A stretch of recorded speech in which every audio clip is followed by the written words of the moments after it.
Welcome back to the Fuel Your Legacy podcast. Each week, we expose the faulty foundational mindsets of the past and rebuild a newer, stronger foundation essential in creating your meaningful legacy. We've got a lot of work to do, so let's get started. As much as you like this podcast, I'm certain that you're going to love the book that I just released on Amazon, Fuel Your Legacy, The 9 Pillars to Build a Meaningful Legacy.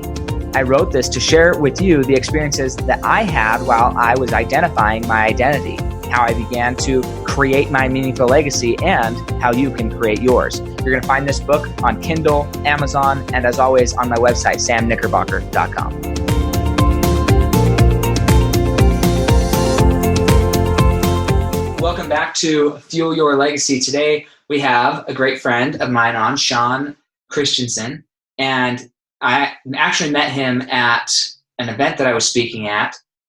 I had been in contact with a few different people who have done similar things, hypnosis, neuro-linguistic programming. I've actually participated in as a client and learned how to do certain levels of it for my clients in that. So when I met him, I was like, I want to, one, have him on my podcast because we need more hypnotists on our podcast. But two, wanted to know kind of the ins and outs there. So we've met a few times, and I'm just excited to bring him now to you so he can share what are the benefits, how this has helped him, and kind of where he sees this going for his life and in the future, and how it's connected to his legacy.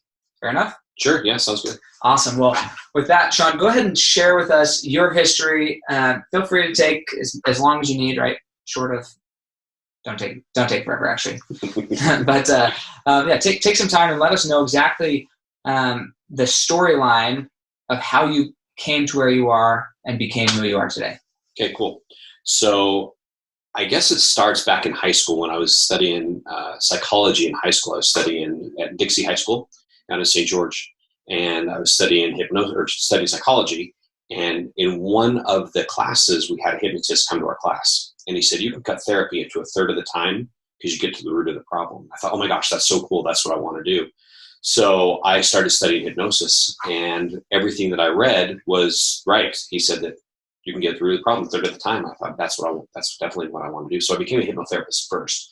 Out of high school, I was reading as many books as I could, and then I went to an academy up in Salt Lake called the Academy for Life Management, where I studied hypnotism and became a certified hypnotherapist, which is what we could call ourselves back at that time. In 2003, it was legal to call yourself a hypnotherapist. Now it's not, unless you have a mental health certification. Anyway, so I went to that school, became certified. I opened up an office called the Alpine Hypnosis Center in Provo, and I opened that in 2003, and I did that there until about 2017. I had my office there. Back in 2004, I became a stage hypnotist. I started watching stage hypnotists and thought that is really cool. That's what I want to do. So I joined this hypnotist up in Salt Lake for a couple of years, mentored under him, started doing my own shows, and then I rebranded myself as what's called the Hypno Hick. So that's kind of a fun little thing. And so I've kept that name for 15 years now. So anyway, so yeah, I've been the Hypno Hick for a long time. And in the meantime of that, I still was doing one-on-one sessions with clients and got really interested in forensics hypnosis. So I started studying forensics hypnosis, got certified in that in 2014. I also became certified as an instructor for the National Guild of Hypnotists, where I can certify other people to become hypnotists as well. So that's kind of my backstory. In the meantime of all of that, I've always wanted to be a public speaker. So that's kind of what I'm doing now. That's my next goal in life is to start doing those and doing retreats and workshops and all that kind of stuff. That's incredible. So I'm curious what, because I also studied psychology, and I think, it's just fascinating, really, that we both had a similar goal of how can we do this faster. So when I was going through psychology school, I was like, this does not sound fun. Like sitting there listening to people's problems over and over and over, not resolving them. Why? And that's what it seems like to me most therapists do. Don't take offense if you're a therapist. I'm not trying to bag on you, but that's my experience. And and I think there's value there. I went to a therapist for many years of my life, and I think that there's nothing wrong with going to a therapist for that purpose. But there does come a point in time where you maybe want something more effective or to actually heal that trauma. Why do you think it is that, because most people are going to hear about hypnotherapy or hypnosis at some point during psychology classes as part of education. Why do you think some people gravitate towards it and other people are like, no, I don't want to do that? Like, if it's that much more effective, why is it not being more widely used? I think people have a big fear about what hypnosis is and a misconception of what it is and what it can do. I was actually talking to a master psychologist who is out of Salt Lake, who is now a hypnotist. And what he was taught to do was they have to diagnose the problem, right? That's their big job. It's, okay, you're telling me your issues. I've got to diagnose something, because they work in this corporation where a psychiatrist can now prescribe a medication. And so now it's this, this is going to take 7 or 10 years to get over. Where hypnosis is not like that. Hypnosis is, let's get you in. My goal is to help you go out and be on your own from this point forward, 3, 4, 5 sessions and we're done. So I think that there's just kind of that old mentality of, this is going to take a long time. You've been diagnosed with this issue, so now we're going to talk about it. As far as in class or in high school, I don't know why some people gravitate towards it and some people don't. I just knew that's what I wanted to do. So there was no question. Yeah, it's fascinating. So with this diagnosis thing, there's so many layers deep here, and it depends on how deep we want to go, how political we want to go. Sure. I'm not saying we have to go all the way down the rabbit hole, but I think it's a good rabbit hole to at least acknowledge. And that is, the concept of diagnosis. So one of the things that I found in psychology that, again, don't take offense to these examples. These are super stereotypical. I understand that. But it's like a girl cop, right? A female cop has something to prove that she's tough enough, that she's able to do it. You see it in the military too. Female leaders in the military, they got something to prove that they can be just as good as a man in those roles. And in the medical industry, for a long time, like almost centuries, psychology was looked at as like quack medicine, like quack science. It wasn't actually science. And so from my perspective, and this is just my own education and what I saw, there was this push inside of the psychology departments and field to push towards a more quote unquote scientific based, they were diagnosed with this was the problem, right? Way of recording things so that they could be accepted by the greater medical community, because they just weren't getting accepted. And so to me, it seems like if you're worried about being accepted as like a medical doctor and having the credentials and all that, then it almost it limits you in the ability to really use all of your tools, because only certain tools are looked at as effective from the medical journey perspective, especially when it comes to diagnosis, which then turns into psychiatry, which then turns into pharmaceuticals, which then turns into where the money's coming, which is why, absolutely. If you want to get paid, I know a lot of psychologists who don't get paid very much because they don't get paid very much unless they have pharma behind them. This is my experience, okay? Right, sure. So you can crucify me online or whatever you want to do, but like this is my belief system from what I studied. Right, I went to school for psychology. It's not like I didn't participate to one degree or another in this. This was my observation, and ultimately why I left, because I wanted to find out, how do I help somebody faster than this diagnosis? Now you have ADD and you're ruined for the rest of your life. It's like, no. Right. What percentage of the population doesn't have ADD? What's wrong with it? It's okay, how can we use that to benefit a person and look at it as a gift rather than not? That's my perspective. But I found, after going through psychology, neuropsychology, biochemistry, which I want to get into some levels of that where it comes to like why hypnosis works, but down to sociology, for me, I found the most effective way to shortcut somebody's help was to not have it become a problem and teach them how money works. Because statistically, most of the social issues that therapists are seeing their clients for are a result of lack of or are co-existent in a home where there's lack of money, understanding how money works. Not that it's a cause, but that's hard to prove. But high correlation between the two. And so that's why I'm in finance. You have the same objective. How do we shortcut this, the successful healing of this? And you went into hypnosis. What are your thoughts though on from that perspective, why they're pushing for diagnoses? I think it's just how it's been done forever since Freud. Is like we just want to do this, and so they're just following the tradition. That's the way grandfather and great grandfather and everybody else before them did it. So that's all they really know. Except for, I believe that the insurance companies and the pharmaceuticals are working together to make this all happen. So again, from my perspective, again, with going to the psychologists that I went to, the therapist, isn't kind of the objective. This is the irony that I find in the industry, and it probably happens in my life all the time, so you can call me out on it as well. But like the objective of a good therapist, from my perspective, okay, I'm going to use this word a lot in the sentence. From my perspective, the objective of the therapist is to help me see a new perspective. Like they're professionals, hopefully, at helping me see a new perspective of an event. And yet it seems so hard for them to accept a different perspective on their life. It's this weird irony. I don't understand. Like you go and try to talk to a therapist about that, and they're like, no, that's not how it works. I'm like, you're so closed off that you're the only way that it could be right.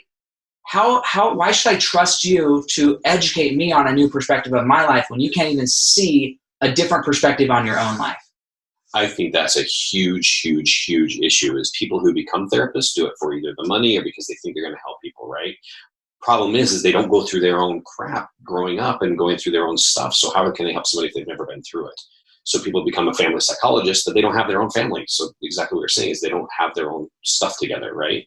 So I do believe that people need to go through their own stuff. That's what makes a really good therapist. Yeah, I 100% agree. So that's interesting. So now I'm curious, and maybe you have the answer, I think you would, but at what point, like what changed in society that you used to be able to call yourself a hypnotherapist, but now you can't unless you have extra credentials? So what changed? Why did they start making the distinction again? Because this is the separation between the quack and the credentialed. So what changed in our economy, in society, in medical environment that demanded that change? So the big talk about it is that the psychologists and the psychiatrists were upset that they were calling themselves therapists when we hadn't gone to as much schooling as they did.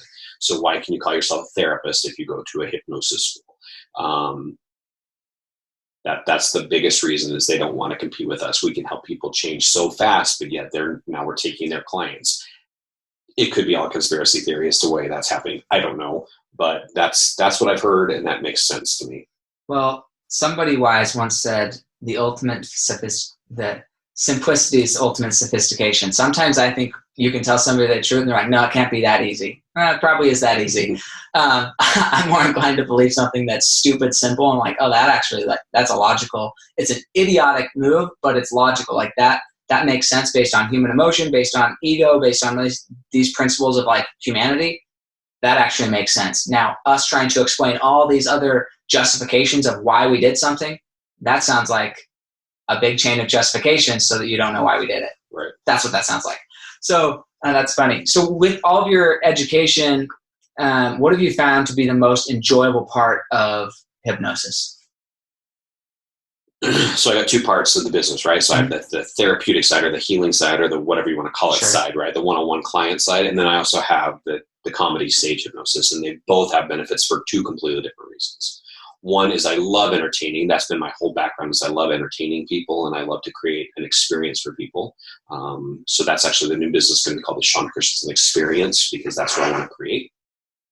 And that's enjoyable to make people laugh. But then you have the other side, which is when you're helping somebody to overcome something.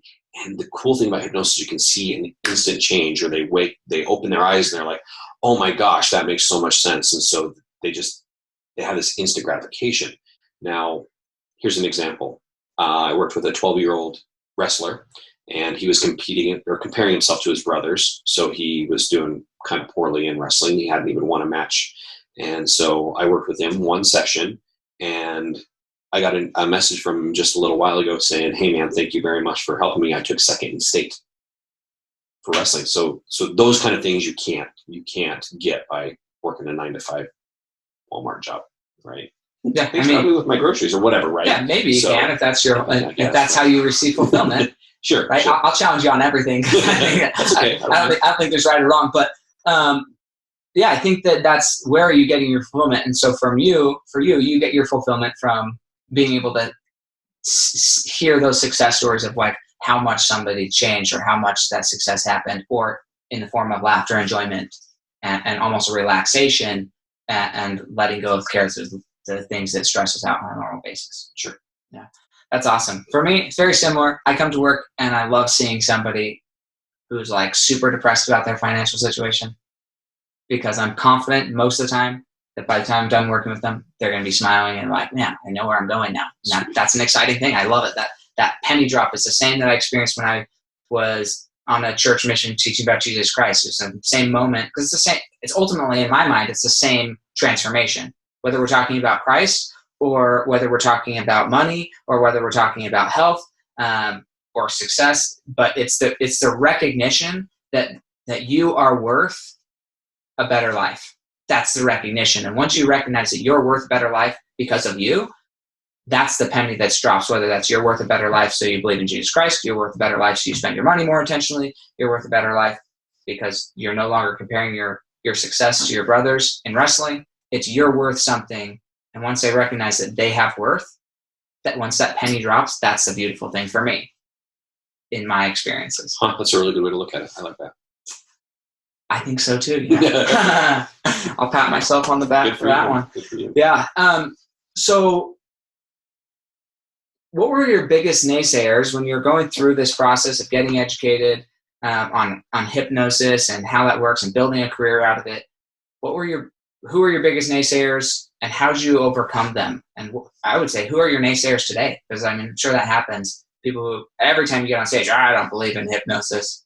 There's always somebody in every crowd who's that way. So how do you deal with naysayers in your life? Gotcha. Okay. So back to when I first started, hypnosis in Utah, right, was really, against the commandments. Yes. God was shamed upon it. Right. Sorry. It's against the Book of Mormon, right? So there was a lot of issues when I first got started in this, and I would come up against a lot of walls. But there was that burning, I got to do this. I know it's helpful. People just have a lack of education of what hypnosis is, right? Hypnotism sounds like mysticism, which sounds like whatever else, right? So people are assuming that it's this stuff that you can't do, but there's a whole scientific principle behind hypnosis. Once people learn that, it's like, oh my gosh, this makes a lot of sense.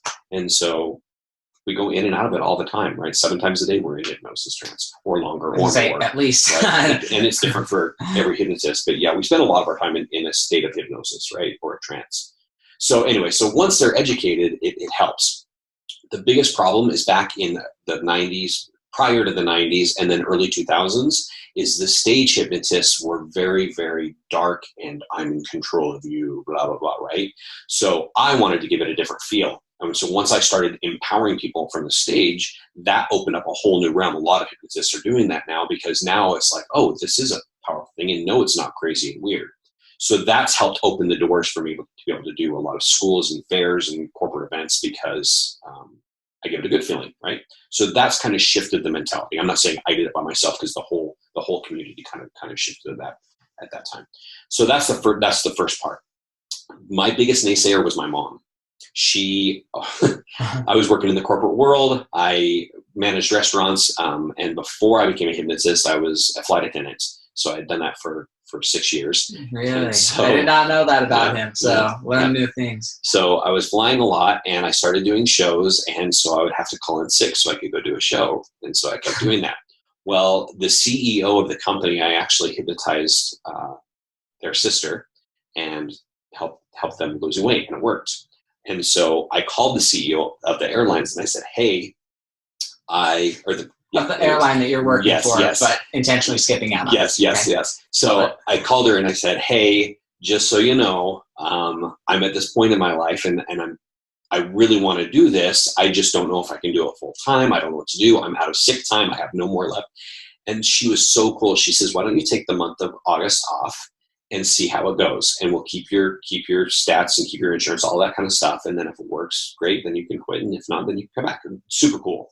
So I did. And it was like the next couple of days I got phone calls. I ended up booking 7 fairs that year. And so I called her back and I said, yeah, I got to quit. So I went and finished the month of September off, and that was in 2006. And then I quit the airlines.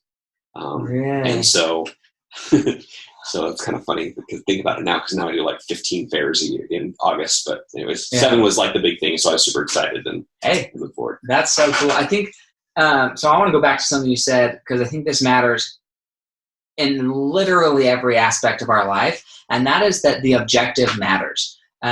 If you caught what you said, it was looked down upon primarily because people were, I mean, they were toying with it. Unfortunately, often stuff is ridiculed and fought against before it becomes widely accepted. And often, the initial adopters of a new thing are people who are out there and maybe don't always have the best intentions. It is what it is. Sure. Once it becomes more widely accepted, then we start seeing people come in to a field with better intentions and say, okay, how can we use this better? And that's just what you described. You have people up there who are using different forms of language and programming with hypnosis. Hypnosis, I'm going to have you explain what hypnosis is from the medical perspective here in a second, or like the actual what's going on scientifically. But once you understand, and it was more widely understood what is actually happening, then we can have more application of the principle, because now we're understanding the principle. We're not just a few people doing random things, but we understand the principle. We can control. There's more control because now we can see actual results from principle, and then we can start using it for good. And you have the opportunity to do that with literally anything in your life. If you're a mom, if you're folding clothes, if you have children, you've got to be able to reframe things. It's the same thing. The same thing's happening. The same process, same scientific thing is happening. It would be in your best interest to learn how to reframe things in a positive, helpful, loving light, serving light, because that's helps you accomplish more in life and gain greater persuasion and influence around those around you. So, anyways, I love that, the idea of just changing something that was previously negative and making it positive. Gossip. I have a friend. Go check out his website. Well, I don't know if it's website, but definitely his Facebook. But his brand is called Gossip for Good. It's like gossip is just sharing information. It's just going around and talking about things that you heard about that may or may not actually be true. But you can gossip about other people and negative things and judgment and condemnation. You can gossip about all that, or you can go gossip about all the good things that are happening in life. It's up to you what you choose to gossip about. Gossip is not inherently bad. It's what you choose to gossip about. Yeah, exactly. And so, I know it doesn't last very long, so we only got like 30 minutes. But so anyways, go ahead and explain more of like the scientific, because I think there's going to be people on here who are like, oh, yep, the church still says it's bad to be hypnotized. And it's just a lack of clarity of what hypnotism is. And unfortunately, it's highly emotionally attached words to stuff that actually isn't there. So then they hear the word hypnosis or hypnotist, and they react to the word because of all the meaning that they've attached to it over their lifetime, rather than what is reality. Yeah, exactly. So they're living off in their own fictitious fantasy land, which, hey, if you're happy there, I got no business pulling you out. But if you're going to listen to this, don't judge this until you actually know what it is. That would be my invitation to you. So go ahead and explain what that is and what's actually happening from more scientific level. Gotcha. So the basis of hypnosis, the long definition is hypnosis is an altered state of consciousness where you bypass the critical factor of thinking so that you become hyper-suggestible. What does all that mean? So we'll break it down in 3 parts. Being in an altered state of consciousness. Altered state of consciousness, basically, if they hook the little electrodes up to your brain, the EEG machine, they can measure your brainwave cycles. Just like a heartbeat, they measure the brainwave cycles. So the first brainwave cycle in consciousness is called a beta brainwave state. And just to be clear, this is all electrical impulses, correct? Yes. Okay. Just so you guys know, this is electricity. He didn't come up with this. Hypnosis didn't come up with this. We found a way to label it, and we use the term hypnosis to define this process. Good point. Okay. So now in that beta brainwave state, we're paying attention so many megahertz. I don't know the exact megahertz or how many cycles it's going per minute or whatever that is. I don't know that. But basically, it's moving pretty fast. So then you start paying attention to something, and then you enter into what's called an altered state of consciousness. So the first level would be called an alpha brainwave state, or what is called daydream, right? In normal terms, when you're driving down the street or you're doing the dishes, and all of a sudden you kind of go away. The subconscious mind takes over, it does an activity, the conscious mind starts to think about something else, you enter the daydream state. That's the first level of hypnosis, or an altered state of consciousness. When you talk to yourself, you're also in that same brainwave state. Then you enter into another brainwave state, a little bit deeper, called a theta brainwave state. Theta is more like when you're driving down the street, you go past your exit and you don't know where you've been for 10 minutes.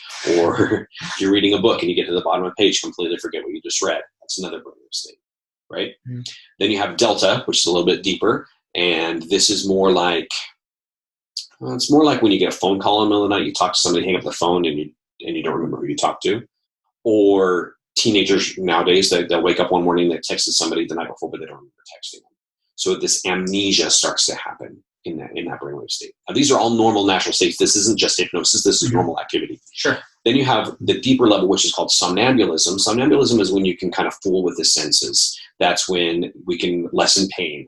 Or if you watch a stage show, you can have somebody eat an onion, but they think it's an apple. They have zero physiological signs of what's going on. So that's kind of the deeper level. Now, there's all sorts of levels in between those states. Those are just the basics of how the brainwaves are working. Now, in hypnosis, there's basically four ways how to get somebody into that trance, okay? So that's the altered state of consciousness. Now what happens is you start to bypass the critical factor of thinking. Critical factor thinking is your program, basically telling you who you are, who you aren't, or who you are, who you aren't, what you can and what you can't do. So if I'm working with a weight loss client, everybody knows that it takes two things to lose weight, which is diet and exercise, right? If I change my diet, eat less, exercise more, like burn more calories than I consume, I should lose weight. That's the theory, right? Yeah, I was going to say. Everybody thinks they know that, or they know that, and it's not true. One of the two. Right. And then we get wound up in the yeah, but. The yeah, buts are, I really like chocolate cake, or yeah, but I like cookies, or yeah, but it's the holidays, or yeah, but mom, here's where the programming comes in. Yeah, but mom always said that I got to finish my play because they're starving kids where? Africa. Right, they're starving kids in Africa or Ethiopia, Salt right? Lake. Right. So then we have that programming based on that, and then that's where hypnosis comes in, and we put them in the altered state of consciousness to reprogram that. Well, people think that in that state you can have mind control, right?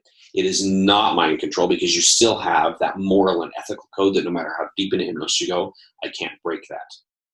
You can be conditioned, granted, right? For those of you who are really studying this stuff, you can be conditioned for mind control, but just hypnosis of itself cannot create mind control or you to do something you wouldn't want to do. So if I had you into deep level hypnosis and I said, I want you to go rob a bank, and you didn't want to, you wouldn't. Yeah, I think again, this is just from my experience. So if you have a different experience, fantastic for you. Most of the people that I know who don't like hypnosis from a religious context, they don't like it because from their perspective, you're surrendering control of your body, and you should be in control. And they have this deep religious belief that the whole purpose of this planet is to gain control of our body. And I would actually 100% agree with them. From the whole purpose of this planet is to be in control of your body. Learning to control your body is another conversation, though. How many things did somebody else have to show you before you learned how to do it?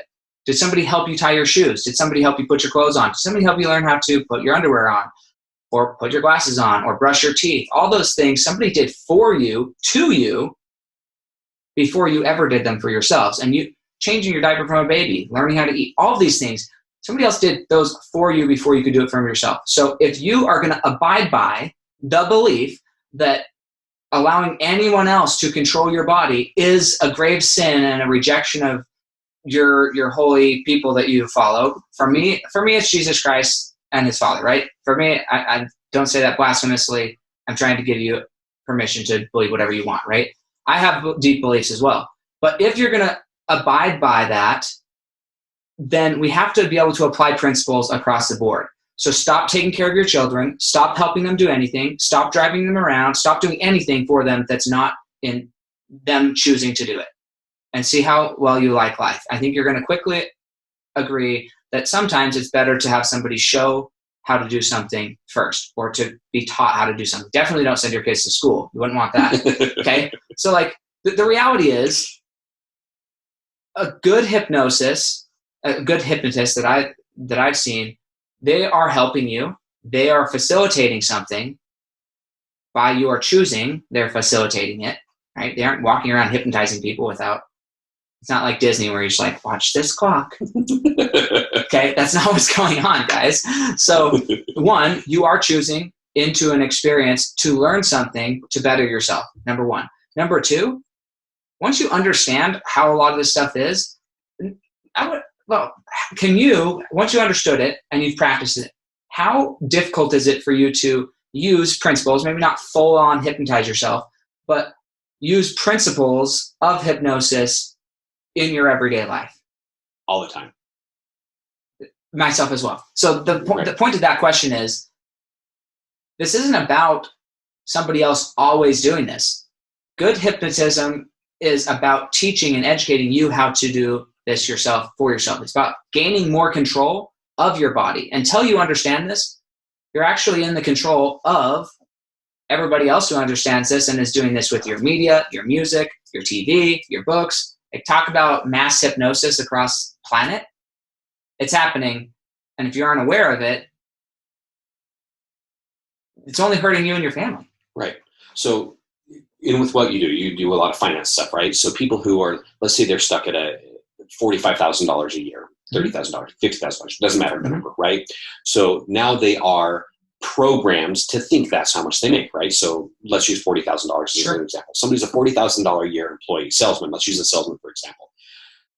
Their picture, their internal dialogue, their thought process is that $40,000 a year, right? So the first 3 quarters, they could kick tail and really make that money, but their programming says I'm $40,000. So now the last quarter they start to tail off, and that's what they make for that year is $40,000.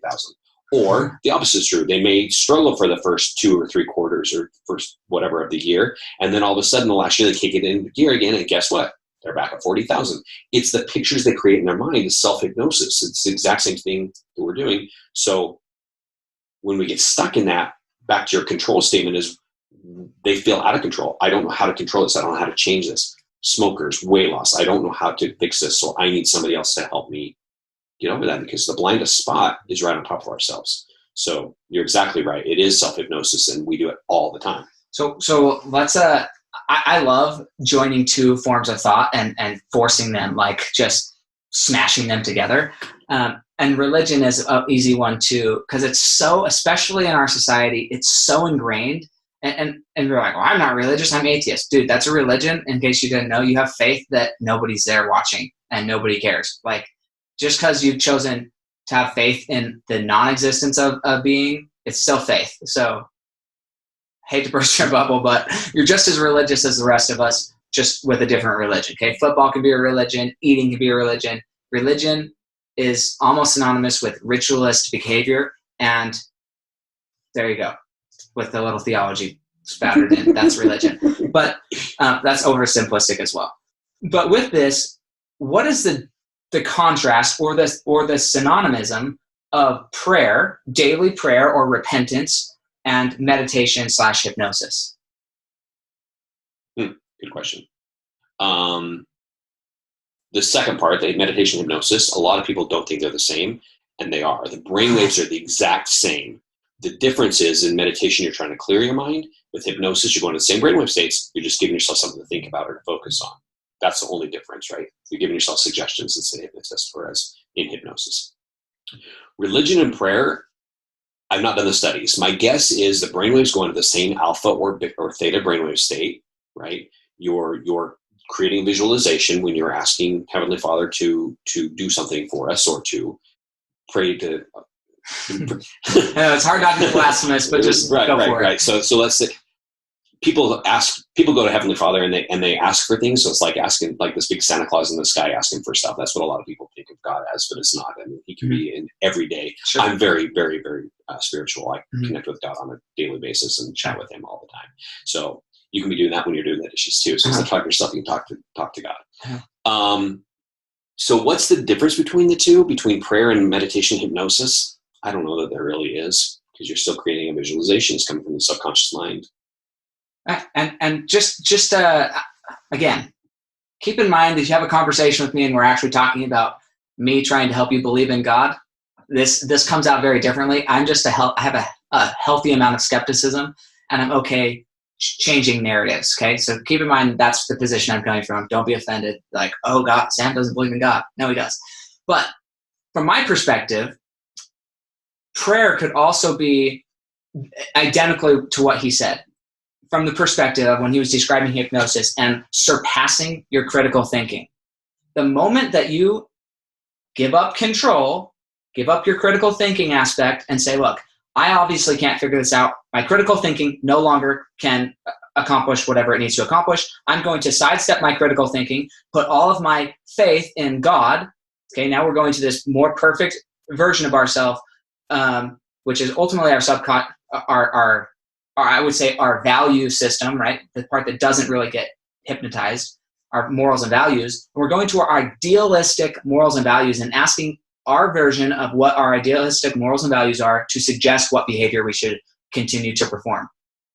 And it's the same process. We're eliminating critical thinking by using a placeholder of God or Jesus Christ or Allah or whatever you call him, Jehovah, whatever you call him. Buddha, you can call them whatever you want, okay? But it's a sidestep of critical thinking going into something that, for all intents and purposes, nobody's been able to empirically prove that this person exists.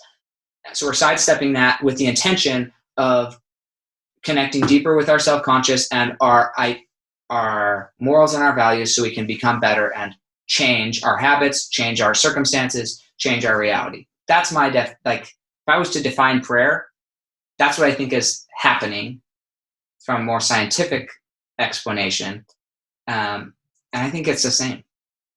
You're self-hypnotizing yourself every time you're praying, ideally. That's deep, dude. And if you're not praying, and here's the worst part about it. If you decide, well, I don't need prayer, and you get rid of prayer, then what are you doing to better yourself? At what point in your day are you self-hypnotizing yourself to be better if you decide you don't believe in God? What else are you using to sidestep the critical thinking portion of your being? That maybe that just went way too deep for you, but that is the way my mind thinks. And I think it's important because knowing that gives you so much more power to create. It gives you so much more power to determine what it is that you actually want out of life. And again, move past a lot of this crap that we hold ourselves accountable for, which is why we have anxiety, depression, all these things. We're holding on to stuff that's really not ours to hold on to. And yeah, what you say, if you get rid of prayer to better yourself for what, or for who, or for what reason, there's no point, right? What is better? Because there's no good or bad if you're not believing in higher power, aside from what society says is good and bad now. Yeah, I don't know. I still think there's a best of me, and me is based on how successful am I at create. Okay, so this goes back to a deeper religious belief that I hold, that the purpose of this planet is to become like an infinite creator. Now, you can call him God, you can call him whatever, but our purpose on this planet, as far as I'm concerned, is to learn how to create the way we saw other people creating. And if that's my goal, then although there's no good or bad, again, it's just like hypnosis. You could use the principle for a good outcome or a bad outcome. The goal is, how good are you at creating intentionally? Because if any promise is real that we are going to become like God, and then we got to learn how to become like God at some point, and that's what this whole thing is for. This is my religious beliefs, right? So, but anyways, I think that's what we're doing here. So learning how to create is the good or bad. It's how effective are you? It's not necessarily is what you're creating good or bad. It's how effective are you at creating it. And the enlightenment comes with being willing to accept that everything that is happening right now, you are creating, and then changing the inputs to create better. Sure. Create more things that are going to serve you or give you the outcomes that you want. You may create that something, gives you the outcome you thought you wanted, and find out, man, I really didn't want that outcome. That happens. Well, and sometimes, we're bettering some. As a hypnotist, I've helped somebody become a better version of themselves. Sometimes the spouse isn't on board with that. I've helped females become very self-confident. The spouse doesn't like that all the time. And one lady got a divorce. That wasn't the reason she came, but she's happy with herself. It caused a bad thing in both of their eyes, but not really, because she's happy. She's better. Yeah. She's thankful. And I agree. I'm not one to preach for divorce or for any of those things, but I am 100% in the business of helping people identify their identity and know who they are. And it's the most loving, honest thing to do, to finally identify who you are. And if you're not compatible with the person you're with, it's the most loving thing to do to express that. Now, how you move forward with an incompatibility, that's on you guys, but as in that's up to you how you want to deal with it, not like on you and it's all bad, right? I'm not saying that, but it's the most loving thing to do to show up fully for somebody. If you're choosing to not show up fully, then you're ultimately not trusting and giving that person the opportunity to accept you. You're making an internal judgment or condemnation to that person that they aren't loving and compassionate enough to accept you for who you are. And anyways, and that you're being fake and phony, and how long is that going to last? Right. Well, because it leads back to, if you're judging that other person, then ultimately you're still judging yourself and not accepting yourself. And so you have it's a wheel and goes around. We're gonna move past this topic because it could just go on for days. I love it though. So what would you say when building your business? What would you say the secret habit, mindset, or behavior was that you used to really build what you've built? And how could we adopt that into our lives? Gotcha.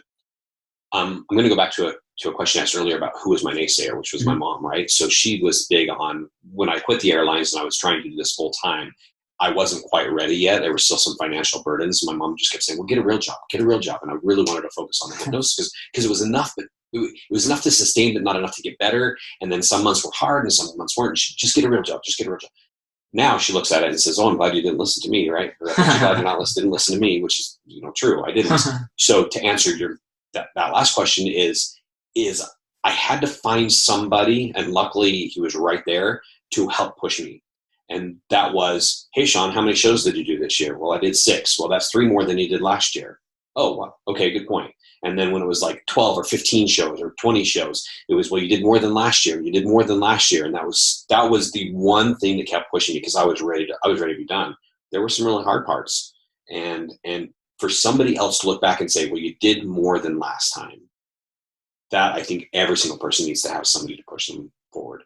Yeah, but push them, but also help them recognize the success. Because I bet that same person was saying, hey, what's your next objective? How are you going to do better next year, right? Because it's not just like get complacent to the point where, have you heard this phrase, rest on your laurels? No. Oh my gosh. I don't know how people haven't heard of this phrase. Charlie, you're right again. Anyways, that's funny. I don't know how nobody's ever heard of that phrase. It basically means becoming complacent. Anyways, how, like, if you get complacent with your level of success, that's no longer progression. Happiness is in progression. Happiness is in achieving more and becoming more and developing yourself more. And also being okay with who you are. Again, that's that paradox where it's like, well, if I'm okay with where I am, why would I strive for more? If there's no God, why would I strive to become better? Because progression is happiness in my perspective. And that's my own hypnosis that I tell myself, and I love it. But that's crucial, I think, to have somebody who pushes you to achieve more, but also helps you recognize how far you've come. Sure. And I think Zig Ziglar and both John Maxwell talk about this a lot, is a lot of that progression has to go on reflection. And right now, at the time of this podcast, we're right in the middle of this COVID-19 coronavirus thing, right? So I've been spending a lot of time doing a lot of reflection of like, okay, what did I do? What can I change? How do I have to change? Because things are going to be different when we're done with this mess, blah, blah, blah. Yeah. So yeah, progression is the key to happiness for sure. Yeah. I 100% agree. It's incredible because we were just talking about before this how you may have to start doing Zoom presentations. I know. and I think my solution is that you just hire somebody to come get hypnotized on screen for you. There you go. So they can still get the kind of funniness aspect, but doesn't have to get I'm just teasing. Make somebody gets like Michael Jackson. Yeah, something. Okay, so finances was hard. And we've had other outside conversations about this. What do you think the role in understanding how money works is in jumping off and going on doing your own thing? Like, do you think if you had a better understanding of how just money worked in the beginning of your career, a lot of those harder months could have been avoided? I think it would have had to be way prior to just starting my own business and quitting the industry, because then I would have been set up to, well, I'd say that I would have been set up better, but the problem is then I wouldn't have forced myself to push to make it work either. Mm-hmm. So I would have been more lax, like, oh, I got money, I don't need to push and have 4 more shows this year or 1 more show a month or something like that. I don't know. I think you would have needed to go into a hypnotist and blow that limiting belief, weigh the crap out of the water. Maybe you should do that still. If that's still a belief of yours, you should blow that out of the water. Yeah, I mean, again, that goes back to the becoming complacent. I did the same thing. I have his story, what he just said is exactly what happened to me. I left summer sales. I love summer sales, guys. Like, it was enjoyable. I love knocking doors. I love talking to people, but it wasn't the life I wanted. It wasn't the long-term life I wanted for me and my family in religion or anything. It was just not the lifestyle I wanted. And so when I started into this business and creating my own business in finance, I did that for the first 2 years. Like, I got so much money in the bank. I don't need to work hard. I'll figure this out. It took me 2 years to do what I should have been able to do. And what I now do in a month took me 2 years to do when I wasn't. But I want to caveat that, not to highlight myself, but I'll highlight myself. I don't freaking care. It's your podcast. Yeah. I want to highlight you, but the thing is, I went to a coach. I went to somebody who could help me see through the crap that I was talking to myself in. So 2017, all of 2000. So I started working in my business 2015. Didn't really do much the rest of that year. 2016, end of 2016, my little sister got cancer, and I decided, okay, I'm going to go for this, right? But my inner thermometer still hadn't given me confidence to be effective in the new industry. I had built up my identity that I could earn X amount of dollars doing door-to-door, but I hadn't been able to say, okay, I'm worth that much money in a new career because I didn't have the quote-unquote experience. And so all of 2017, all of 2015, 16, 17, I made a total of probably, let's see if I add it all up, I think $30,000 for like 2.5 years of work. It just wasn't enough, but I had so much money in the bank still that it didn't matter. Well, end of 17, it was mattering. It was starting to matter how much money I had in the bank. And it was, again, below my thermometer of what I was comfortable with having reserve cash. And so I got on a coaching call with some chick in Canada. I was listening to a podcast like this, and they said, hey, I'll give you 30 minutes for free. And I was like, I'll take anything right now. 30 minutes is great. So I called her up, and in a 30-minute coaching call, she got down to the belief that she was able to sidestep my conscious belief system and get down to my subconscious belief system that I didn't believe that I was worth it. And I was like, what? That's bull crap. My conscious belief system was that I was worth it. And so as soon as it came in conflict, my conscious belief was able to overturn my unconscious belief, and I doubled my income. Crazy. By simply having a 30-minute conversation. And so beating that belief is worth beating if it's not already done. I know you, so I don't feel like it's there, but part of it's being set up financially. Part of it is the money that you earn doing those shows. What if you manage that money better? Oh, yeah. Yeah, you got to, right? That's what I wish I knew in the beginning, is how to manage that part. Because in the beginning it was like, oh, I just did 5 shows, so now I can go spend this $5,000 or whatever, and oh, I don't have any shows for the next 3 months. What the heck? Yeah. And I still have that, right? Even though I did 82 shows last year. Well, I'm really busy in August for fair season. I do 14 fairs in August, and I do corporate events, and I do high school grad parties. The rest of the time slow. So you got to learn how to extend that, how to change it, how to make your money work for you, which is why we're now friends. Yeah. Sorry, we're not friends. No, we're friends because we're cool people. It's just convenient that we both do cool things. But I think for me, that's what I've seen. Most people are failing in their small businesses, not because they aren't skilled, like magician skilled at what they do. And it doesn't matter if you're sewing, if you're online advertising, it doesn't matter. You have the ability to bring in large amounts of money, but because you don't understand how to effectively manage that, you end up going out of business. And this is a perfect like poster child example of coronavirus, right? We're going to go through 3 months, maybe 4 months of small businesses closing shop for good because they didn't know how to manage their money. It's super, super unfortunate, but it's super, super important also to take this as a learning experience. Don't blame the healthcare. Don't blame the government. Don't blame the Chinese people. Don't blame people for it. Accept it as a learning lesson, a gift that you're so glad you learned today instead of in 4 or 5 years from now, and adjust, make some changes, and change your life and the lives of those around you. That's all I could encourage you to do, because it's coming. This will probably be in like May when this gets released, and it's not going to be over in May, guys. Sorry. Right. The impacts, the long-term impacts, they aren't even close to over.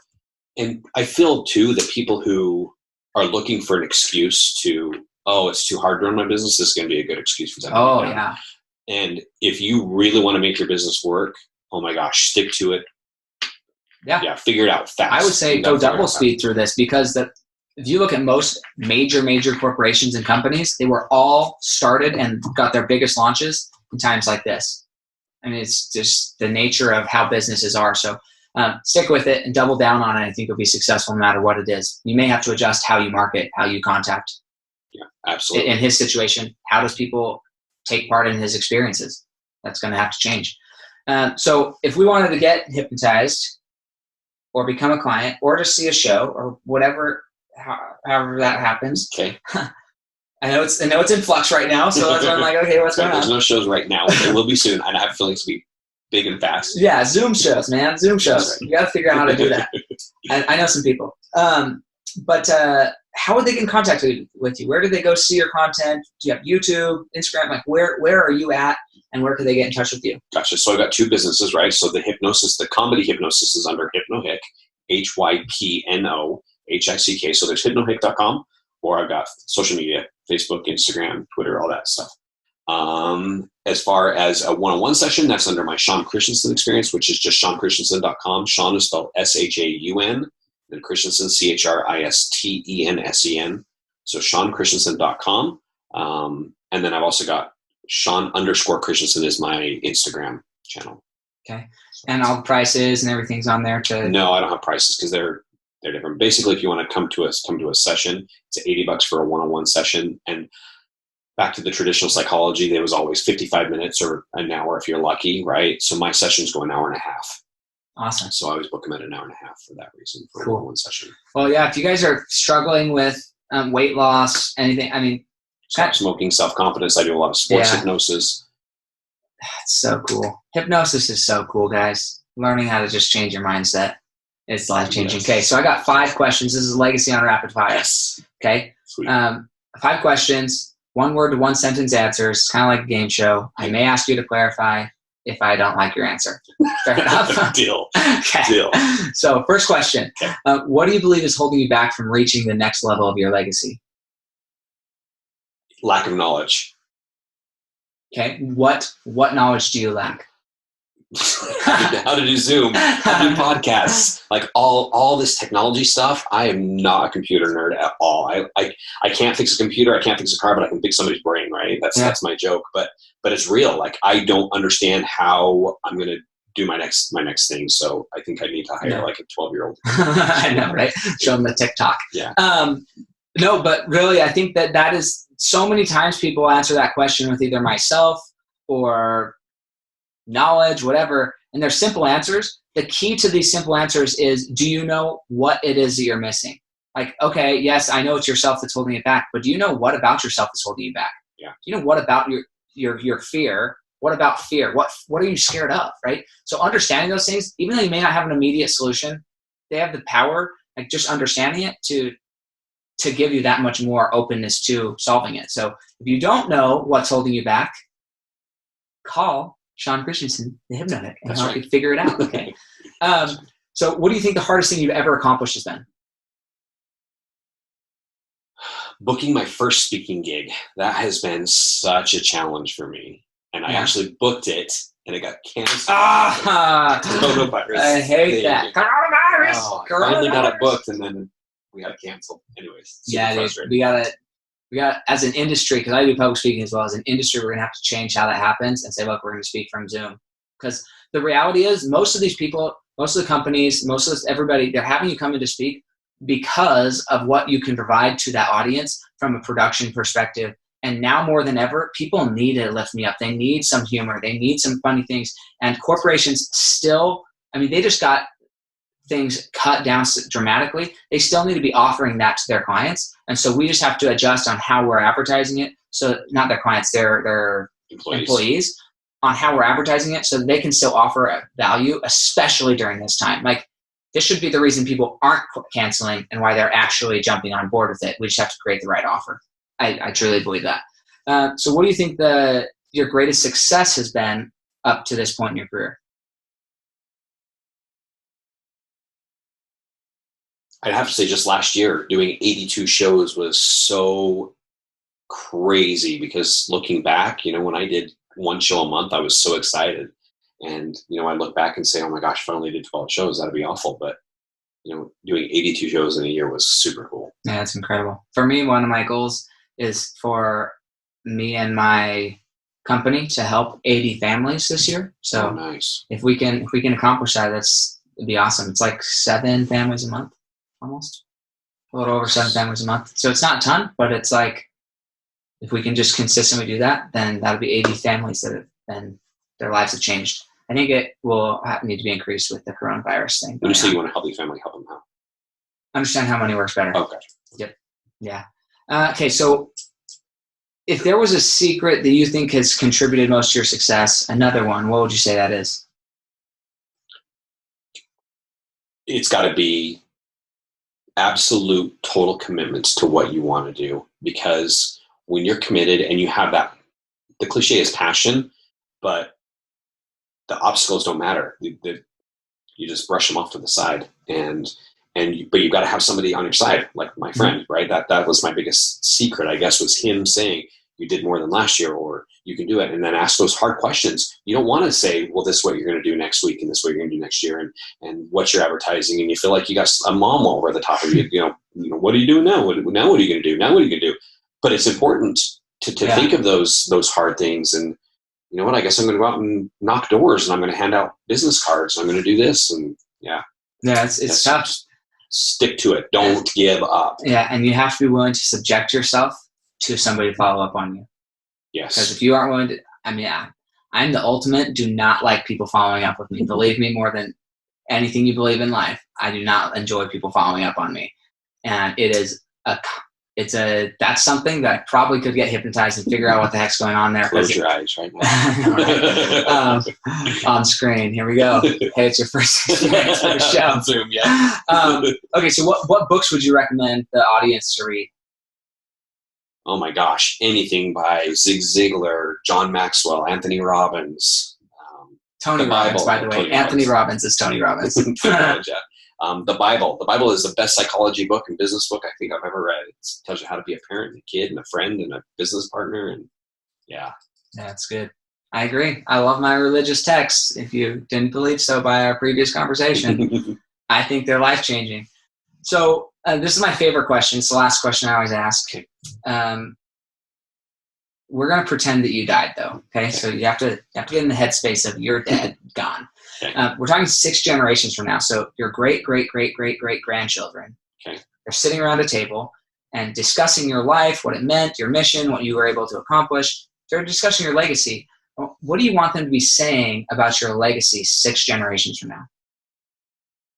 Gosh, dang.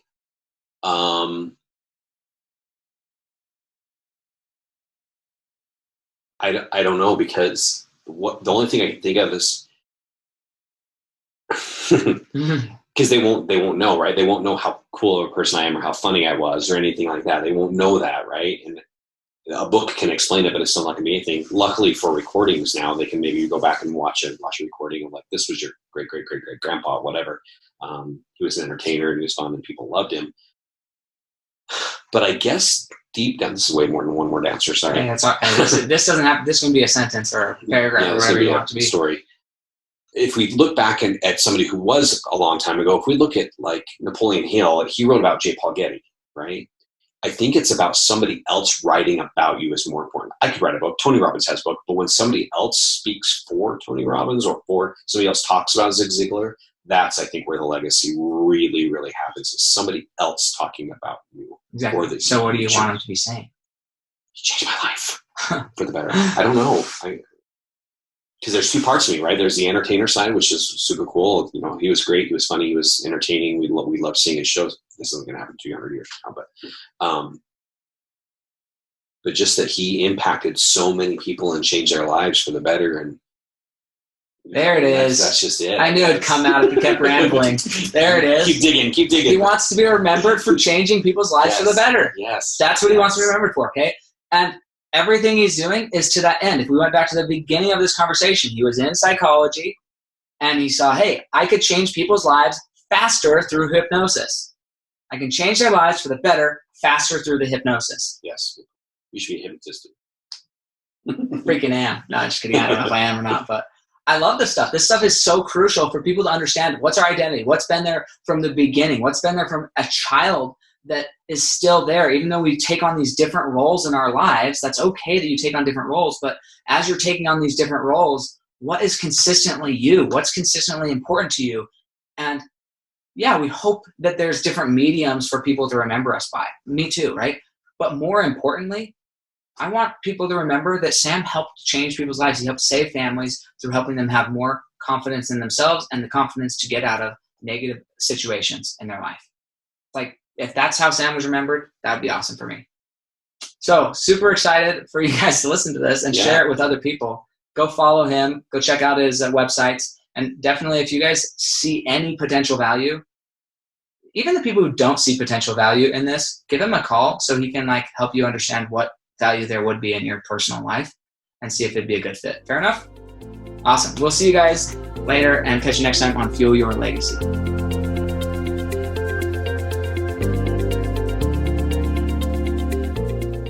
Thanks for joining us. If what you heard today resonates with you, please like, comment, and share on social media. Tag me, and if you do give me a shout out, I'll give you a shout out on the next episode. Thanks to all of those who've left a review. It helps spread the message of what it takes to build a legacy that lasts. And we'll catch you next time on Fuel Your Legacy.